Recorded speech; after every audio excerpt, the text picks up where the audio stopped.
know.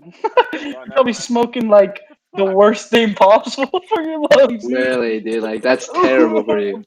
That is awful. That Yeah, 30%. Absolutely That terrible. 30%. I'm broke, boy, so I couldn't get another cigar. You're like the Cubans are too expensive for me. The way my bank Cubans, account he set couldn't be up, Ozzie Guillen tonight.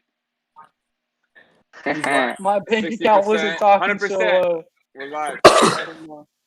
We're live, Brett. All right, and we're Hey live. guys, welcome to the BeachCityTv podcast where we talk about sports related topics. And today we're gonna start it off today. and Big news today: boycott in basketball and sports all around. We had MLS, NBA, and also the MLB. A lot of teams boycotted after Jacob Blake was shot dead 7 times in the back. No, He was not dead. Not He's dead. Not dead yet. He's not dead yet. But we're just gonna talk about the process of why these teams are doing it today. So I'm gonna start off with Tanner. Tanner, get this started. What do you think about this situation, and how do you feel about the boycott? Honestly, I feel like it's pretty interesting. I see where they're coming from, that there's bigger things to worry about right now than sports and stuff. But honestly, sports is one of the things that brings everybody together and unites everybody. And I just don't see what they're achieving by this. If there's some real, don't get me wrong, if there's some real action that is made because of this, I'm all for it. And I'm all for them exercising what they believe in. I think that's American. But it just doesn't what is Adam Silver, the commissioner for the NBA, going to do? What's he going to do? I never thought about it like that. The way that I thought about it is it needed to happen. Like, people use the sports as a distraction to get away from their problems. So now when you take away sports, you have to go to your problems ahead, and this is how we're going to fix it. Yep. That's my opinion, but I did not look at it like that. But that I like that Hey, idea, though. I like that.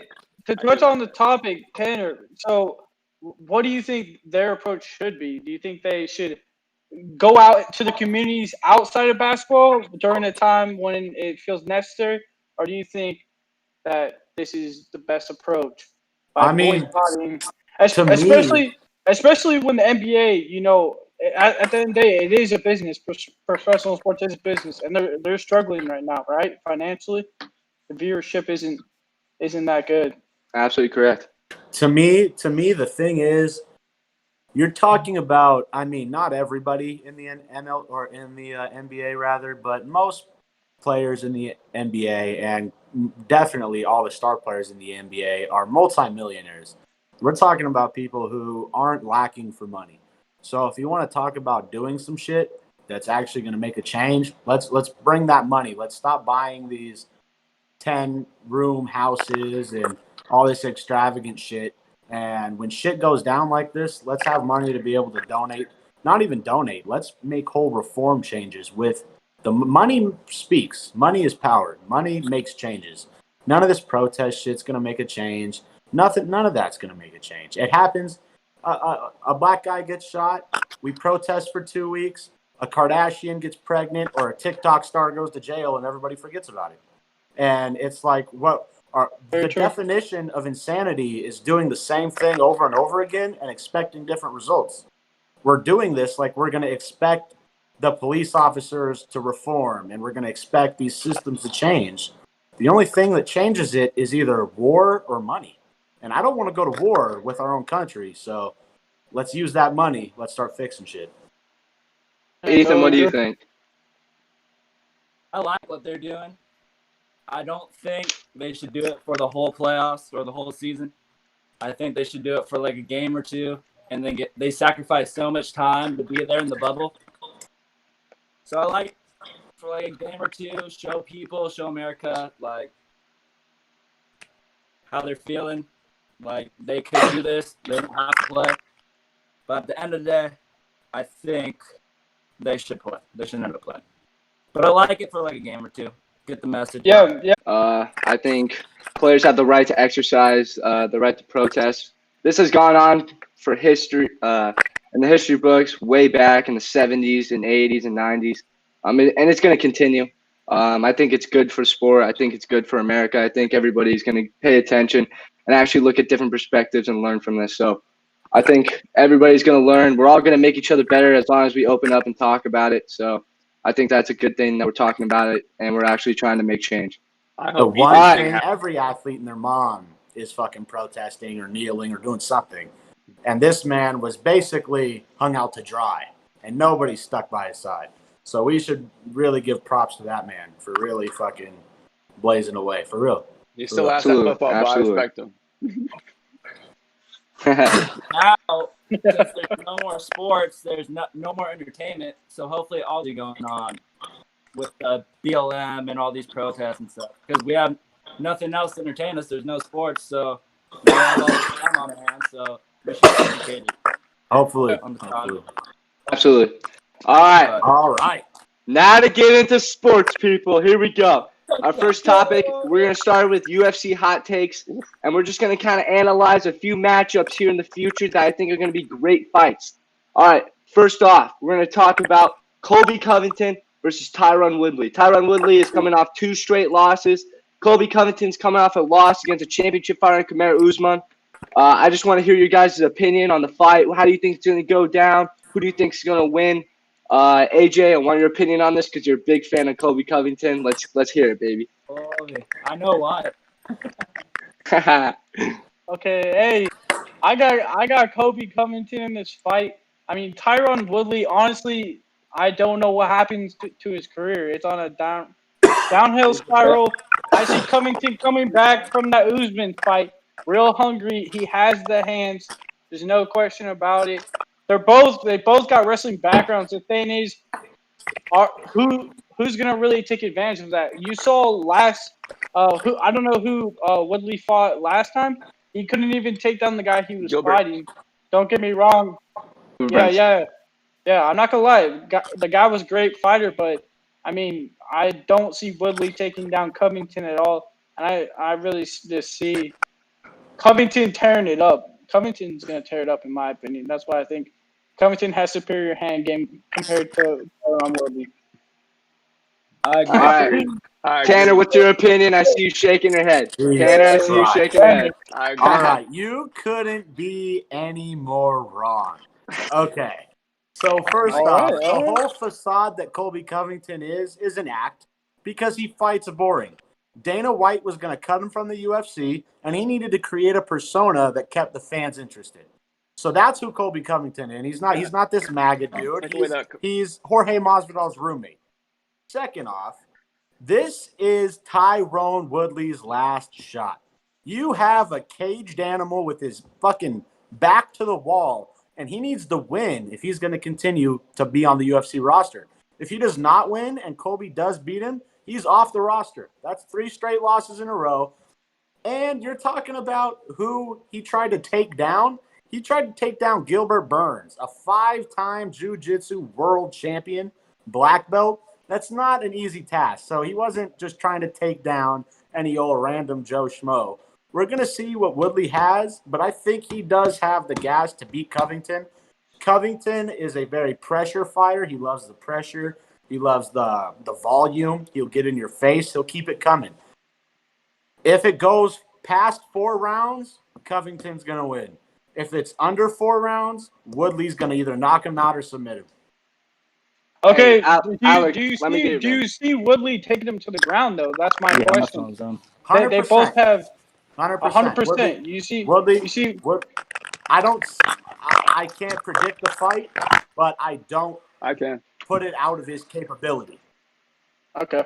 I can predict the fight. Think let me hear your opinion. Go watch Tyron's last 2 fights, and that will predict the fight that's going to happen.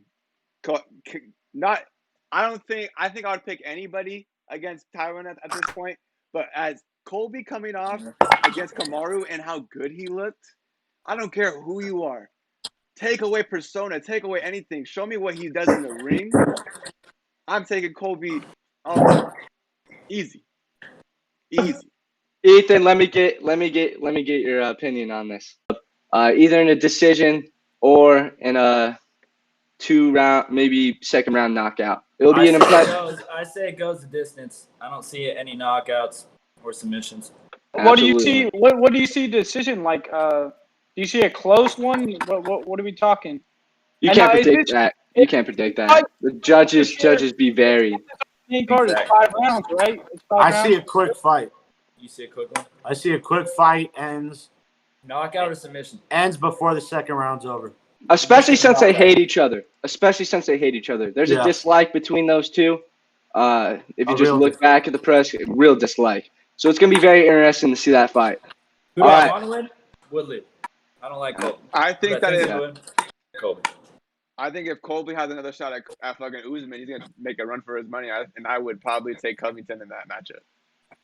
Ooh, I like it. Absolutely. Just wow, because the way that they were fighting, it could have went either way. It could have went either way in the 4th or 5th round. I feel like one judge got his jaw broken. In my opinion, he fractured his jaw on the right side. He's talking all like this, and it's like, if you watch him normally in the media, he's normally good at talking. So when I really hear him like with his jaw moving around like that, I was like, he might have broke his jaw. And since he won, they're not going to talk about him breaking his jaw. He said that in the corner. He's like, I think I broke my jaw, and that's when I was like, wow. I was talking about Usman. No, that was Colby. That was Colby during the fight Usman. when they got. I think Usman got his jaw broken. I definitely think it's going to be an interesting fight. Can't wait for it. It's going to be a killer fight. His jaw broken. I am excited for that fight. Me too. Yes. All right, moving on. We're going to talk about Khabib versus Justin Gaethje. Khabib is 28-0. I think everybody knows who that man is. And Justin Gaethje is 22-2. This is going to be an unbelievable fight. Cannot wait to see it. Obviously, wrestling background, Justin Gaethje is going to help him out against Khabib, but Khabib's a Russian wrestler. His dad was a legend in the sport. I just want to hear you guys' opinion. Ethan, I want to start off with you. Gaethje. I love his stand-up, great stand-up. But at the end of the day, Khabib's 28-0. Why? Because he's the greatest wrestler of all time. He's just going to take him down and do what he does best. Stand-up-wise, Gaethje will destroy him, but Khabib's just going to take him down, like always. AJ, let me hear your opinion. With my opinion, I mean, it's hard to say. I'm a little biased after that Tony Ferguson fight. What, my camera's not on? No. Can you guys see me now? I can see him. I saw you, and then you disappeared. It's your connection. There you go. No, I see you. It's coming on now. All right. We're good. All right, with Justin Gaethje, I mean, after that Tony Ferguson fight, I mean, as long as he can defend Khabib from the takedowns, which I don't see happening, to the next level. I'm talking, you look at for example, you look at two elite wrestlers, was the Usman versus Covington fight. Nobody held each other down. They're on their feet the whole fight. Usman, you got two. In this situation, you got two elite guys again who have the opportunity to take each other down. I just don't see Khabib winning this fight for the very reason that Gaethje's like foundation is wrestling. We have to take in consideration his dad just died. Mm-hmm. So is that gonna put a chip on? I just gotta just refresh it. Nick's whacking it. No, I can't have this. He's like, oh, there he is. I'm listening. This is a great. Hey, Tanner, you're starting us off. You're starting us off. Definitely. Once we get back. Gaethje is a great wrestler in his own right. I'm not taking away his wrestling acumen, and he has great hands. The dude's a fucking animal. He's crazy.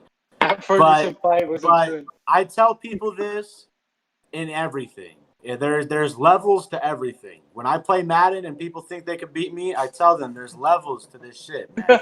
There's levels to everything. And Gaethje is an elite wrestler, but there's levels. And Khabib's at a level we've never seen before. Khabib's wrestling bears. Khabib's at a level we've never seen before, and that's why he's 28-0. And with his father passing away, it doesn't mentally fuck up somebody like Khabib. it makes the next person that Khabib fights,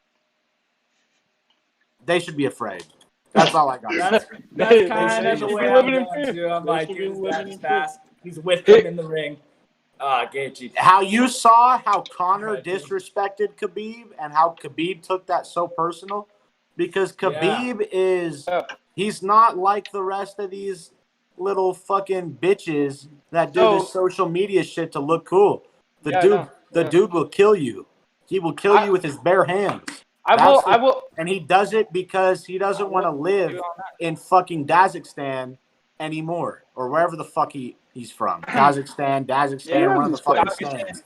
He doesn't want to fucking live there anymore. He wants to bring them all fucking out. Yeah. So he will kill you with his fucking. He will choke you the life out of you. The dude's a different breed, and Khabib's taking it. Not even a doubt in my mind. Dustin Poirier, great striking. And he fucked Khabib up, but Khabib is there. He knows how to dip, what the dude say on dodgeball? The 7 Ds. Dip, duck, dive, dog, and dip, dog, and dog. That's all I'm saying. Dip, duck, dive, dog. Yeah, when Khabib gets hit in the face, he's doing the 7 Ds, and he's taking you down. That's it. Personally, for me, I think this is the most interesting fight this year in the UFC. There's no doubt in my mind. No. Justin Gaethje is an unbelievable fighter, great stand-up, and tough as nails. Adesanya, Costa? You think this is gonna be better? This is the most interesting fight. All right, we'll get into we're gonna talk about that. Don't worry. I personally just think this fight has the potential to be one of the greatest fights in UFC history. There's no doubt in my mind about that. Khabib has dominated every single fighter, including Conor. Everybody say Conor went 4 rounds. I say Conor got dominated that whole fight. Yes, he won the 3rd round, but did he really do any damage to Khabib? Khabib was never phased in the fight at all. And the fact that this man is going through the passing of his father, and his first quote, he says, "I am ready to face this man in September, and I'm going to take him to the deepest waters, deeper than the ocean." I go, that is a killer mentality. He's not just fighting for the gold. He's fighting for his country, his religion, and the man upstairs. And that is going to be the difference in the fight. And I cannot wait to see this. I love Justin Gaethje. To be honest with you, growing up as a wrestler for 17 years, I have a stigma against Russia because they always beat us in the Olympics. No, at the end of the day, I am rolling. I am rolling with the American Justin Gaethje, who's going to get the miracle knockout in the 4th round. I am going to get a man who is going to upset one of the greatest fighters in the history of this. 28-1, and I'm willing to put money on this one. This will be memorable, and we're all going to remember this. We're all going to watch it, and the whole world's going to watch it, and it's going to be one of the highest pay-per-view buys, and Dana White's going to be licking his chops. He's going to be like at that press conference wearing an unbuckled tie, no tie, wearing a cape, looking like Jordan Belfort, and he's going to be like, what a good day. Jordan Belfort. Is this the fight of the year? Is this the fight of the year? That's the question. This is the fight of the year. Is this the fight in December? Usman Covington? Is there going to be bigger Let me numbers make sure. Covington? Let me make sure. Real fast. This fight is in December, I believe, right? It got moved to December. I think it's in December. I believe. 254. Okay. Yeah. Adesanya Costa's 253 in September 26th, right? Dude, Yes. 254 is stacked. It's stacked. Hey, it's unbelievable card. Hey, I just watched. It's so crazy that we're talking about this because I just watched Joe Rogan and Trevor Whitman and fucking Justin Gaethje's fucking whole podcast. Like literally last night. I finished it this morning. Yeah. And I love Trevor Whitman. Just the way he trains his people, everything. I love Justin Gaethje. What like I even told Tanner and Ethan, I was like Justin Gaethje's gonna win against fucking who was it? Who did he face? Ferguson. Fucking Ferguson. I was like, Gaethje's gonna win. They're like, oh no, Ferguson's a dog. I bet money on Ferguson too. I think Gaethje might win, dude. He might have it. And he came through and did it. I was like, oh shit. And I was watching that. He looked great. Women breed champions. Fucked him up. There's something different about that room and Trevor Whitman Denver, as a coach. Denver he just breeds champions. This mentality. His mentality, Trevor Whitman's mentality towards the sport is one of the most interesting stories you'll ever hear. Yeah. I mean, his gym got screwed over by USADA, and he had one guy test, and everybody left his gym, and he's outside, literally putting up the banner, and he's wiping down the window, saying, "I'm the best coach in the world." Just in case he walks in his room and he makes that man the interim champion. And now he has Kamaru Usman in his camp now, which I think is just one of the most impressive stories to literally come from. He literally get taken everything away from him, and now he's coming back having the two of the best UFC fighters in the division. I think that's a great story. Was it Dillashaw who popped in his camp? No, I can't remember the person. It was somebody. It was really old. It was back. It was back in like the UFC 100 days. It was really old. But no, TJ was in that. Like it might be. I don't know. But he trained TJ. What's it called? Yeah. But what's it called? But Khabib, rest in peace, Abdullah. I don't know how to say his name, but it's a GOAT, and they treat him like a god. And everything from the day Khabib has been born, the day of Khabib has been born, all he's been talking about is legacy. That's the thing that you missed, Brett. Legacy. That's what Khabib fights for, and that's what Daniel Cormier was fighting for. So you see how it could get it could get in your head. Khabib's built different. Khabib's just built different. It's just the whole camp. The whole camp is just built different. And Islam, he trains with all these people, and I just think Khabib's gonna come out. The plan for Khabib is him to win this. That's what Gaethje's plan. So we're gonna see what plan goes through. But I definitely lean Khabib. But I think it's gonna go all 5 rounds. You're lagging out. You're lagging out. You're lagging out for us. Oh, I'm back now. We need that solid connection, man. It's like up and down. It's up and down. We be going smooth, and then all of a sudden, it's like. We're waiting for it. All right, we're gonna move on. Now, this is why I put this third. There's a reason why I put this third. Everybody wants to talk about this fight. This is the next pay-per-view fight, and this is gonna be the money maker for everybody. Adesanya versus Costa. This 2 undefeated fighters. Adesanya is 19-0. Costa is 13-0. Oh, Costa's undefeated? Yep. Yes. I didn't know that one. Two Greek guys going at it. Costa coming off one of the best performances against Yoel Romero. Adesanya coming off, to be honest with you, a boring fight against Yoel Romero. But it's gonna be. This is not gonna be a boring fight. Paulo Costa's gonna come forward.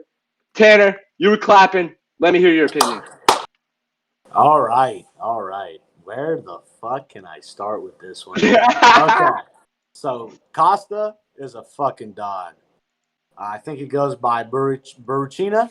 Burrucina. I don't know how the fuck he makes 185.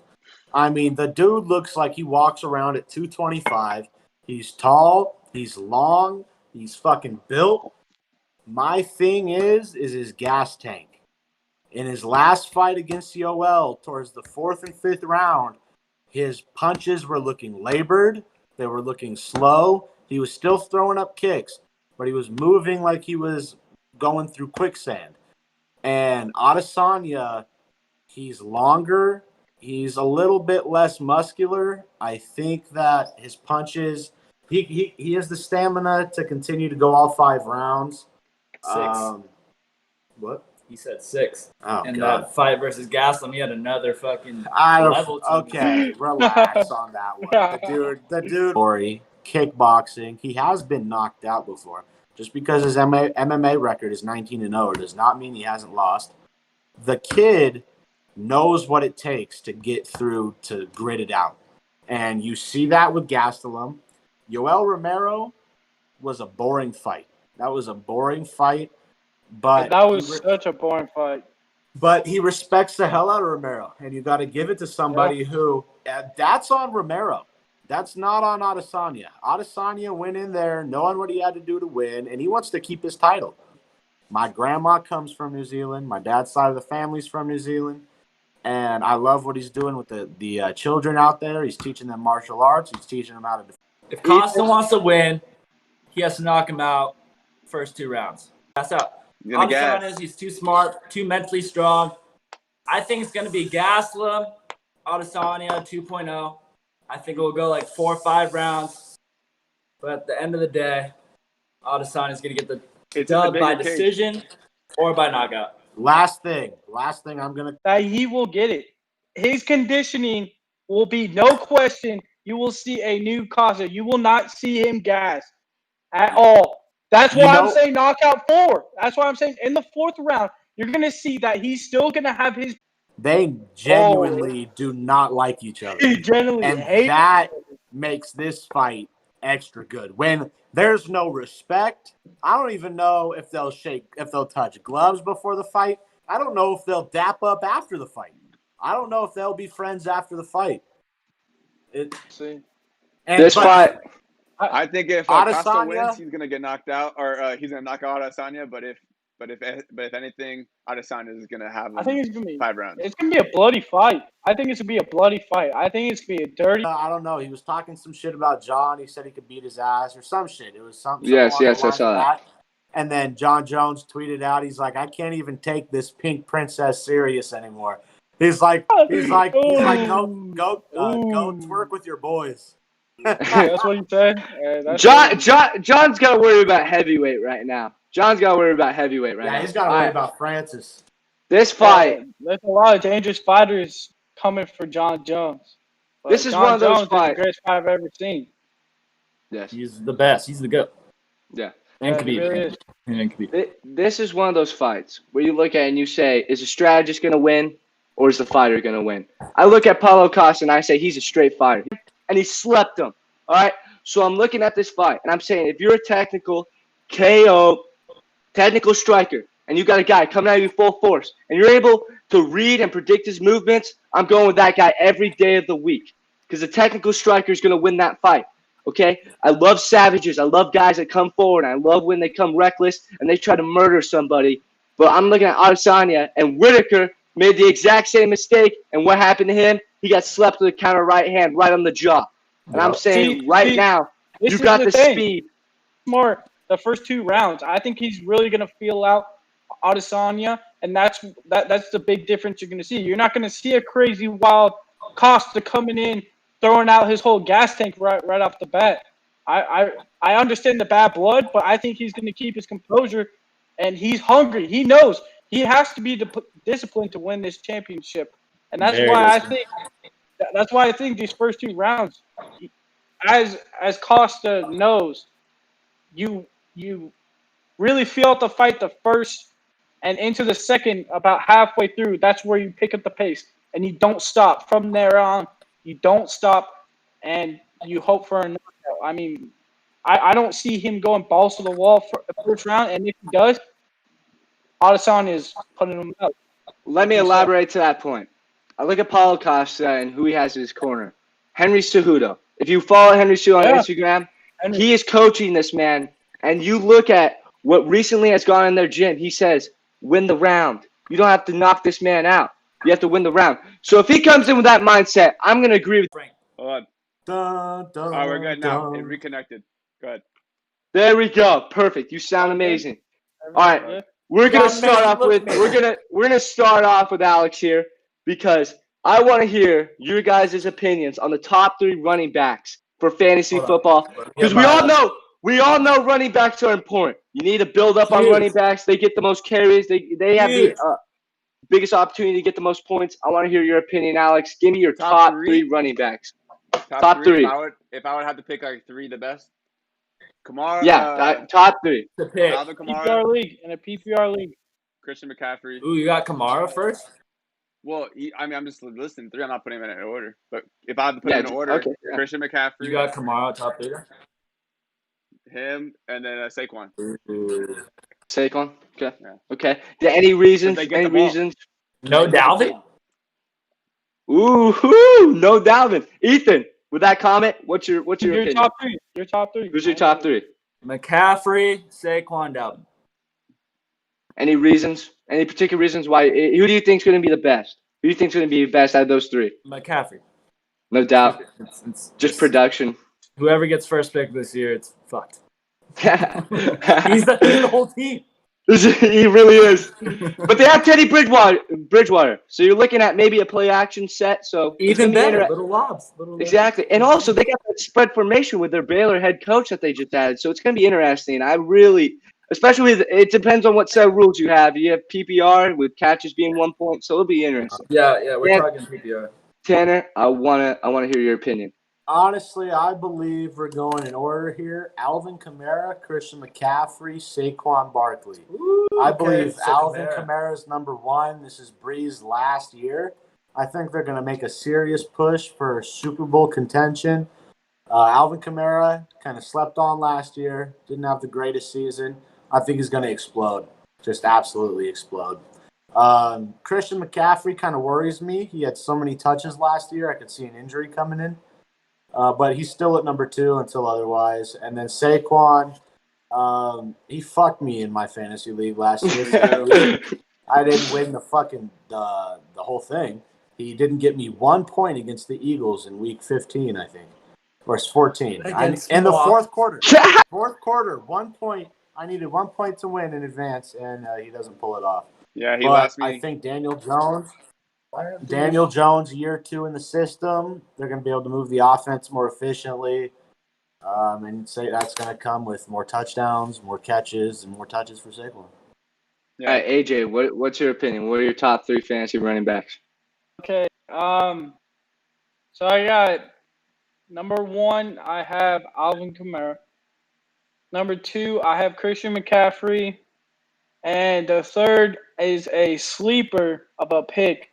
But I think he's going to have a breakout year. Hold on. This man has been very consistent. Can I guess? And it's Aaron Jones. Aaron Jones. From the Green Bay Packers. Aaron Jones has the opportunity to score big time. And PPR has big time, a lot of big upside. That's my pick. All right. My top 3 fantasy running backs, I'm going with number 1, Alvin Kamara. There's no doubt. Ever since that man got left off the All-Pro list, I think he's coming for a lot of heads in the NFL. I think he's looking to make a record year, a career year for himself. I'm definitely going with Alvin Kamara at number 1. Number 2, Christian McCaffrey. No doubt in my mind. I mean, that guy, he loves Bruce Lee. He plays like Bruce Lee. He's like water. I mean, he can do everything. He can catch out of the backfield. He can run the ball extremely well, and that guy just never goes down. He has the most fantastic runs in the NFL. Clearly. Number 3, I am so surprised that I saw 3 people leave him off his list. Dalvin Cook. I mean, come on now. Dalvin Cook, he can change direction faster than a Camaro. I mean, it's ridiculous. I mean, that guy is unbelievable. Wait, who did he leave? Can't stay healthy. And I mean, he can't stay healthy.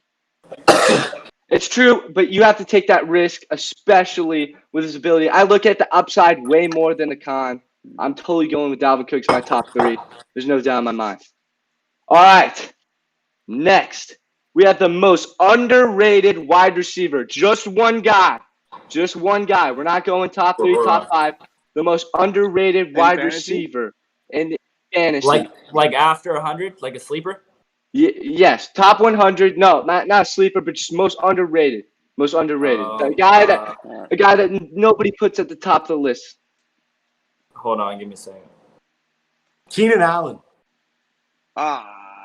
Good pick. That's a great pick. Mike Williams. I like him, but Keenan Allen. with Tyrod. Mike Williams, because one Mike of the Williams greatest gets all that red zone.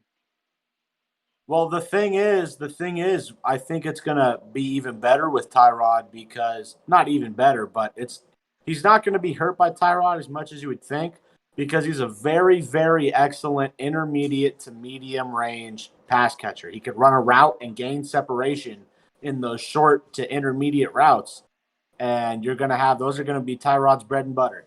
He's gonna be throwing to the tight end. He's gonna be throwing to Eckler. He's gonna be throwing to Allen in the short to intermediate. And in the red zone, he'll throw it up to Mike Will. But I don't see too many deep balls coming next year for the Chargers. So expect Keenan Allen to have over 100 catches, over 1,000 yards, and 7+ touchdowns.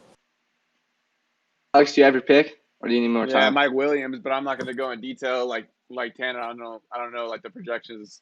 But Mike Will gets his red zone targets, and people will never talk about him. And red zone targets is key for me because you could get 7 points in one play. His athletic ability is amazing too. I mean, he made some of the most fantastic catches in the NFL last season, so I totally agree with that one. AJ, what's your guy? Do you have one? Breakout wide receiver. I gotta stick with my favorite team. I have T.Y. Hilton. After coming off a rough last season, I see him breaking 1,000 yards easily, and with this new Philip Rivers combo with the offensive line, I see T.Y. Hilton having a great career. And the thing is, why I say that he's on his last contract. This is last year, so he has something to prove if he wants to stay in Indianapolis. And I see him coming out with big numbers this year. Indianapolis will be throwing the ball. And I think that a lot of people find that surprising. With Philip Rivers, No, I like that. I understand that we have a great run game, no question, with Jonathan Taylor and Marlon Mack, but I really see us throwing the ball. I see T.Y. Hilton, especially with all these new threats that we picked up. I see T.Y. Hilton having, honestly, a year that is much needed for him in his career. Absolutely. That's an interesting pick. I mean, he's coming off an injury in Indianapolis, new quarterback. I mean, we're going to see if Philip Rivers is familiar with the system. So that's going to be really interesting to see. Philip Rivers, as I've learned from you guys as Alex and Tanner as Chargers fans, he's willing to throw the ball deep. He's not scared. And T.Y. Hilton loves them deep routes, and he hasn't had a quarterback like that in a while. Last one he's had is Andrew Luck. And when Andrew Luck and T.Y. Hilton got together, he had the most receiving yards in the NFL. Even when Antonio Brown was in the league, Julio Jones was in the league, he had the most wide receiver receiving yards. Okay. I like it. This one is definitely on everybody's list, no doubt in my mind. I'm going with Odell Beckham Jr. Because that man is coming off a year. It's coming off a year where he did not have the best year. And it was probably the most frustrating season of his career. And now with this new head coach, I get the Vikings offensive coordinator. It's questionable. You know, he runs the ball a lot, play action system. But I truly believe that's going to benefit them. I think that Baker Mayfield's going to be able to play action, and they're going to send that man on so many go routes. It's going to be just like Stephon Diggs. He's going to have 1,000 yards, above 1,000 yards, but he's going to probably have 7 to 8 touchdowns, but a really consistent year. I think it's going to be a really impressive year for Odell Beckham Jr. He's going to have a lot of breakout games. And I just love the head coach pick. I think they finally have a consistency and a continuity with the team. I think especially with Jarvis Landry on the other side, I just truly believe Odell Beckham's going to have a breakout year just like he did with the Giants his rookie season. And he's going to be back better than ever. It's going to be a really interesting year. All great picks. I love it. I love it. All right, guys. I don't see that happening. I don't see that happening. And one other guy, I will say that he won't be top 5. He won't be top 10. But a guy I see having a breakout year is Darius Slayton on the New York Giants. I think him and Daniel Jones, they're gonna get hot. That's gonna be a hot. That's gonna be a hot little duo. That's gonna be a hot little duo that you'll see that picks also, up. That don't sleep on Kenny Galladay. Kenny Galladay, yeah. Do not sleep on Kenny Galladay. With Stafford, I have another one. All right, after 100, he's ranked like after 100. Sleeper, Rashad Perryman from the Jets. Perryman. He's number 1 receiver, and towards the end with the Bucks, he was putting up 30+ points for me. Got him off the waivers. Him, and then I got Allen Lazard too from the Green Bay Packers. Watch out for him. Really? Absolutely. Number 2 receiver for the Packers. I see you with that. These are after 100 though, so these are like not top, obviously. Yeah. I know, but those are like sleepers. shine out season. Yeah. Top Beautiful. sleepers for me. Hey, Aaron Rodgers, he's deadly with anybody. That's straight up facts right there. Yeah. All right, guys. Now we're going into our third topic on the NFL fantasy list. We're going for sleeper quarterback pick. Obviously, I don't want to hear any of the big names like Patrick Mahomes, Lamar Jackson. I want to see a guy that you get in the 5th or 6th round pick. I'm talking Tony Romo status, Matthew Stafford status. I really want to hear you guys' sleeper QB picks. Just let me know when you have them. Who's going to start this off? Start off with Daniel Jones. Ooh! I was saying that duo with Darius Slayton. I'm telling you, if you go look at a picture of Daniel Jones, his rookie year, to now what he looks like, I don't know what happened to him, but the weight room literally changed this man into a whole different beast. Now, as you know, one of my favorite players, Peyton Manning, the Manning brothers, got trained by who Daniel Jones was working with this off summer. So I see Daniel Jones just really getting hot. He picked up there for a second, got real hot, but the issue was the offensive line. Now, is the issue completely addressed? I'm not sure, but I still see him a few weeks there. If you need to get someone off the free agency list, that could be a potential pickup that could save your ass, especially during a bye week. Yeah. Okay. I have a real deep sleeper. I truly believe in this man's potential, and I believe that he's going to take I believe he's going to take one of the dumpster fire franchises in the NFL, and he's going to return them to relevancy. And this man's name is Mustache Gardner Minshew. I knew it. Now listen to this. In last season, in his rookie year, he had a 60% completion percentage. Not great. 3,271 passing yards, 21 touchdowns to 6 interceptions with a 91.2 quarterback rating. He also added 322 yards on the ground to rank 5th among all quarterbacks. Give him a full camp as the starter. Give him an entire season starting where he doesn't get hurt. He's going to utilize DJ Chark. He's going to utilize Leonard Fournette. That defense is going to be back. Watch out for the Jacksonville Jaguars and watch out for Gardner Minshew. Oh, Tanner with the major sleeper. That is a hot sleeper. All right, Ethan, I got your sleeper pick. I don't know if he's like a sleeper, but Brett's going to like this one. I got Josh Allen from the Buffalo Bills. They just got Diggs.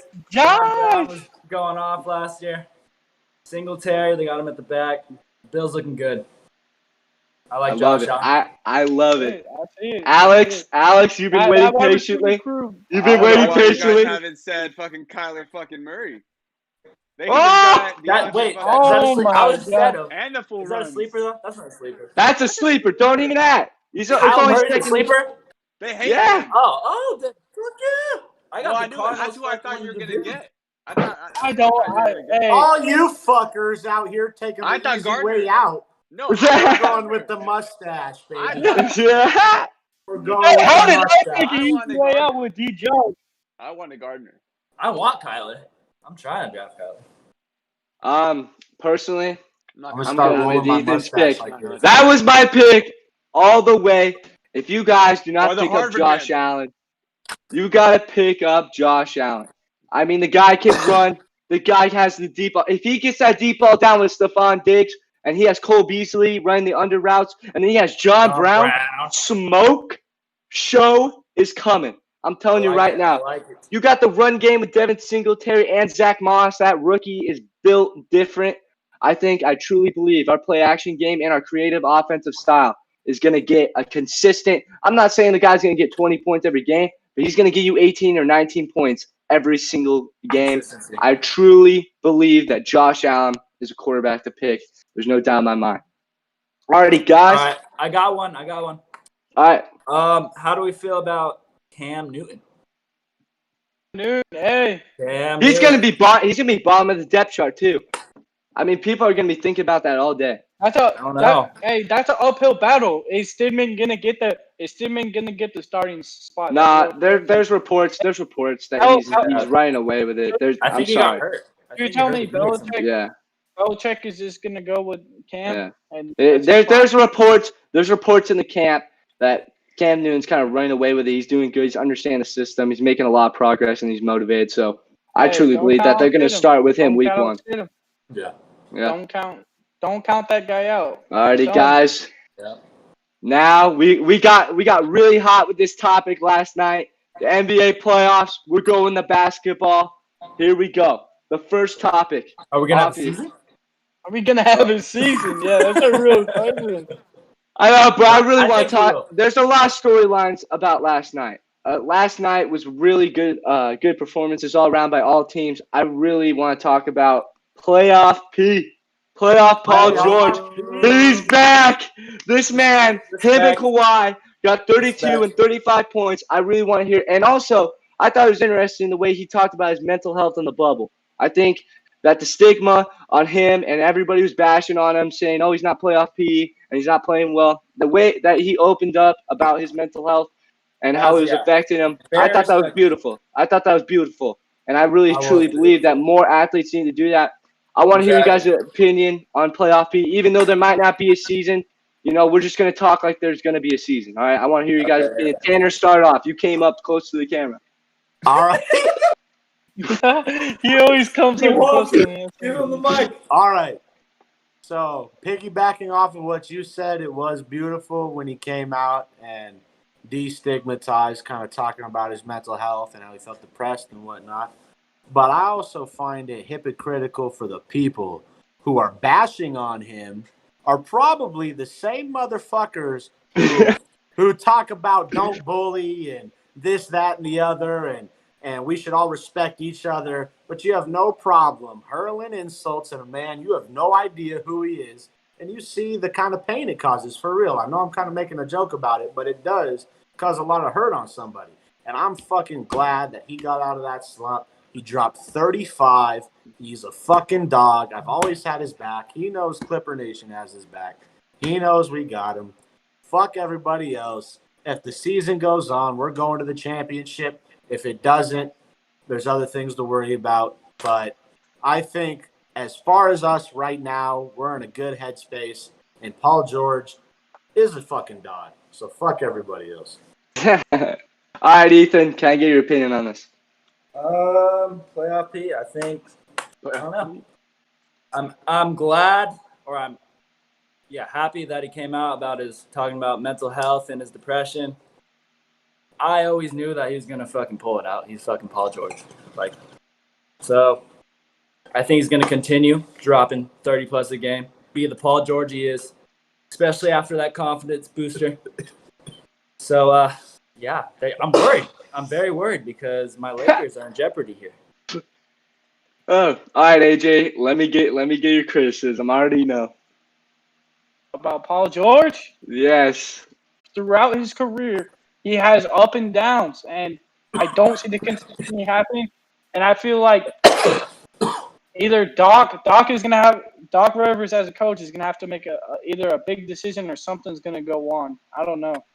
I mean, I don't see Paul George helping the team out, and especially going to win a championship. I don't see them being a championship caliber team with Paul George. Patrick Beverly, now a guy like that, he steps up. There's no question the Clippers have a chance at really winning a championship. You got to have guys like Patrick Beverly on the team to really step up, especially when you're in rotation. And Kawhi needs to make himself bigger than the team. He's putting himself first. He's selfish. He needs to understand that the team is more important to him and that he needs to be there if they want to win a championship. Brett, can we get an around the horn mute on that? Losing points. Listen, if that was this show, he's minus 3 points. He's minus 3 points right now. Minus 3 points. You want to talk about no willpower on a man who almost had a career-ending injury, and he fights back and is still dropping 35 in the playoffs? That man has no willpower. What are you saying to me? Listen, No. What are you listen, saying? He doesn't have the mentality to win. This What man are you does not saying have to a winning me? mentality, and he'll be You're exposed for it. speaking nonsense. It's You'll see. nonsense. What's this series looking like? Man, 3-2. How is it even 3-2 in the first place? Luka's a great player. Luka's a generational player. That's how. We would have won last night if Luka doesn't hit a step back three. What are you talking about? How is it 3-2? Luka's great. We all see him play. He drops 45. I mean, the dude's a dog. It doesn't take away anything from Paul. Come Absolutely. I'm totally going to agree with Tanner, and I'm going to say it now. I mean, this man, he comes back from just like you said, a career-ending injury, and now he came off that bad season with Oklahoma City, and now he's in an environment where people support him. Kawhi, right after a game, they asked him a question about Paul George, and he says, "We got his back." That's the type of leader that you need in a team. And when you say, "Hey, listen, Paul George's not going to come up," the playoffs happen again, that Paul George will fail you guys in the next round. All right. Alex, so you want to talk? Hey, Paul George. All right. Paul George. Second topic we're going to get into about the NBA playoffs. Miami Heat come clean with the sweep. I really was impressed with their performance, their coaching, the way they played the game, cutting off. They have a lot of shooters on the team, a little undersized, but they're facing the they're facing the Milwaukee Bucks, correct? The Bucks. Milwaukee Bucks. This is going to be the most interesting series because you look at the size difference. You got Giannis Antetokounmpo. Obviously, Jimmy Butler is one of the best defenders. Ethan, give me your opinion on this series. You know, what do you think the Miami Heat are they capable of making the finals? I got the Heat taking it. I think it's gonna go like 6-7 games, but at the end of the day, I got the Heat. They have their number during the regular season. They're playing great. They're shooters. They got Bam, big man, who can take on Giannis. Jimmy Butler. We saw crunch time. He just has the confidence. He's that player to take him to the ship. I think the Heat they're gonna be Eastern Conference Finals against the Raptors, and that's gonna be a good series too. I don't know who's taking that one, but that's what I got. All right, AJ, what do you think? I think Giannis, the Greek motherfucking freak, has nobody stopping him. He's unstoppable. This crew in the Milwaukee Bucks is gonna breeze by the Miami Heat, surprisingly. And you'll see them against the Raptors in these Eastern Conference Finals, where I have Toronto taking back another finals, but I don't know if the Raptors are gonna win. That's the real question. I don't see the Raptors winning, but I have a gut feeling. the Raptors will be in the NBA Finals. And I think that too. I do think that Raptors will be in the finals. All right. I mean, they're too well coached to be overlooked. They're great. They're so explosive. The best coaching, I think, in the NBA. I mean, it was proven, right? The coach got coach of the year. Yeah, by far. It wasn't even close. I mean, the team is insane. Now, are the Celtics? Is Jason Tatum gonna do something? Is he gonna pull it off with that crew? Do they have enough? I don't think they have a defense.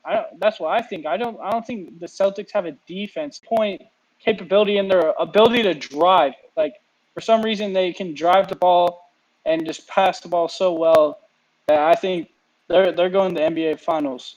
And Greek Freak, I see them in the Eastern Conference Championship, and they'll double the Greek Freak, and I think it'll be stopped. You think Raptors are taking the Bucks? Yeah. Tanner, Eastern Conference Finals couldn't excite me any less. It is a lot of teams that are subpar. The Eastern Conference was very subpar this year. You have the Bucks, who are the best team in the conference, are looking very lackadaisical in the playoffs. You have the Raptors, who are always talented. They have Pascal Siakam, like you said, a very good coach. But I think he won Coach of the Year because he took a very average roster very far. I think the average roster is going to find 7 games come into play. I think that roster, without Kawhi Leonard's leadership, is going to have some real trouble. The Celtics intrigue me from a talent perspective. They have Gordon Hayward, Jason Tatum, Jaylen Brown. Hayward's out. Hayward's out. Really? Yeah. Is he hurt? Yeah. How bad is it? Sprained ankle, out 4 weeks. 4 weeks. I think it's like grade 3. Grade 3 sprained ankle. Oh, wow. So it's Tatum, Brown, and Kemba. Yeah. This And they're too boycott, young, dude. who knows how long it's going to last. They intrigue me from a talent perspective. Yeah. But honestly, I mean, just how weak it is, I see the Bucks taking it by default. Not so much. They have the defensive player of the year. They have the most likely MVP of the season. He's another level, and I don't think there's anybody that matches up to him. And I think they have the talent around him to be able to pull off a 7-game series. The Heat are very dangerous if their 3-point shooting is on. Yesterday, I'm not looking at it right now. Personally, I love the Miami Heat. I think Jimmy Butler is one of the most underappreciated, making every big shot, and he made that team whole. And when he left, like we saw 76ers, they crumbled apart. So I think his mental fortitude is going to play a huge factor in this game. I think Giannis Antetokounmpo, I mean, this man's an MVP. He's a defensive player of the year, just like Tanner said. I truly believe that this team is – I think their size is going to be a huge factor in this game because I felt like they Miami swept the Pacers because of their hustle plays and their ability to get offensive rebounds. I think they're not going to be able to get offensive rebounds and second chances. They're going to have to take advantage of making the 3-point ball. And I'm one to believe that you can live and die by the 3. You can be on point for 2 games and then go cold and then lose 4 games in a row. So I think that Giannis Antetokounmpo is on a mission, especially what happened with him last year when they built the wall. I think he truly is trying to break that narrative that he can't shoot, he can't do this, he can't do that. He's trying to win a championship this year. I'm going with Giannis Antetokounmpo because of the coaching and also just the overall team and the consistency they have. It's just going to be a great, great series. I can't wait to watch it. Even though I think Tanner thinks that they're all subpar teams, I think there's some talented teams with the Celtics, Miami Heat, Milwaukee Bucks. So it's going to be a very interesting series. We'll see what happens. Now we're going to go into our third and our final topic. Because of this man, he said, "You can't guard me" at the end of the game. And this was one of the most impressive performances in the playoffs. He brought them back. I thought the Jazz were going to take the series, but we really have to talk about this guy, Jamal Murray. He's hot. I really just kind of want to hear you guys' opinion on the series is now 3-2. Now, we could see a Cleveland Cavaliers versus Golden State performance here from the Denver Nuggets. Do you guys think that's going to happen with Jamal Murray being so hot? 42-point bomb. What do you guys think? Absolutely no chance. There's 0 chance. Jamal Murray is a dog. Don't get me wrong. Donovan Mitchell's taking the Jazz to at least the next round. I don't think they're making it much farther than the next round, but they're definitely making it through. The Nuggets just dug themselves too big of a hole. Honestly, I thought they were going to take this series, but I don't know. I don't know what happened with the squad. I know there was it last game the coach got ejected. Believe he got. Did he get ejected? I don't know. I can't remember. I might be misremembering, but either way, I know why they're not winning. Why? Defense. Their defense is fucking. Their defense was rated worse than the bubble. And the only reason they came back last game is because they started playing defense. Exactly. That's the only reason. Yeah. And Jamal Murray went off. He had like 3 points in the first quarter. You guys seen this going Game 7 though? For some reason, I have a feeling I think it's going over. to go. For some reason, I feel like it might go 7, but it's still Jazz. We just gotta get better technologically. We're all gonna get mics. I mean, this is gonna always improve. This is always gonna be improved. It's not about the start. It's about the finish. We gotta keep grinding, baby. I love it. Let's go. Amen. Hey, the book of facts right here. The book of facts. We're gonna end it on that note. Ending the stream, baby. What topics down below you want to talk leave about? some topics down below, please. Yeah, give us some We're topics. gonna respond to them next podcast. I'm not the smartest man in the book, so I need some help.